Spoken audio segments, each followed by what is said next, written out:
You're listening to Coda in Houston, KODA, 79 degrees. Our Paul Harvey News, K-Site broadcast, pre-recorded for playback Christmas Eve, December 24, 1962.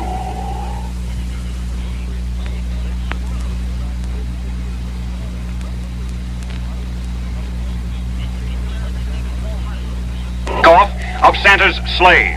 Here at Santa's Polar headquarters, it is at this moment just past 11 p.m. Greenwich Mean Time, Christmas Eve. It is dark. It has been dark since September. It is cold. That is, to me, it's cold. It's 64 degrees below zero outside our broadcast shack. This, I understand, is comparatively mild, but it's snowing tonight. It does not snow here often. Though there's always adequate ice on the polar cap, I understand from the Kringles that they have less snow here than we customarily have back in Chicago. Moments from now, I'm going to step outside this enclosure. The windows are so steamy and iced up so that you and I will have a better look at the takeoff of Santa's sleigh, which is presently in the final loading process. In the interim, and in behalf of the Hastings Manufacturing Company, which is making this remote origination possible, let me wish for you and for those you love everything that's good for you.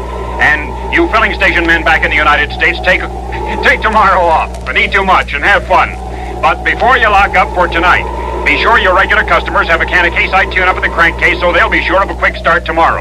You'll be interested to know our K-Site is good for the little engines, too. The generator, which is making possible this broadcast from the North Pole, is one of a battery of generators which powers Santa's workshop, and I am assured that the lubrication of these engine parts at temperatures as low as 100 degrees below zero is ensured with K-Site additives. How about that?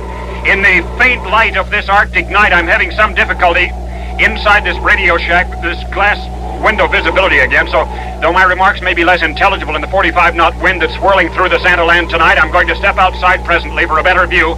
The workshops opposite resembled a beehive when I arrived late this afternoon, your time, but one by one, the lights in those long buildings have been going out. Ladies and gentlemen, I just received word from the good St. Nicholas himself that his ETA over the USA will be 1:53 a.m.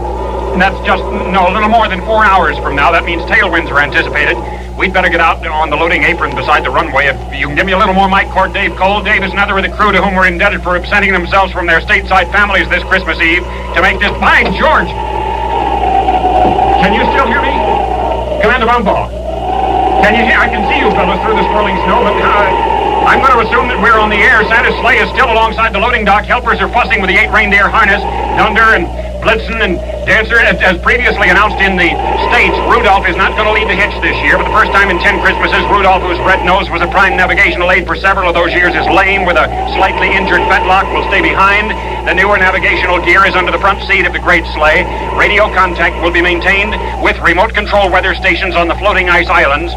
These automatic devices have been made available by the United States Air Force. Actually, the sleigh will be in voice communication with Point Barrow shortly after gaining cruising altitude, but that's almost 1,000 miles away. I passed Point Barrow just as... Oh, here comes St. Nicholas! Here in the yellow-lighted doorway of the Kringle residence, he's kissing Mrs. Kringle. He's kissing Mrs. Kringle, and she's smiling.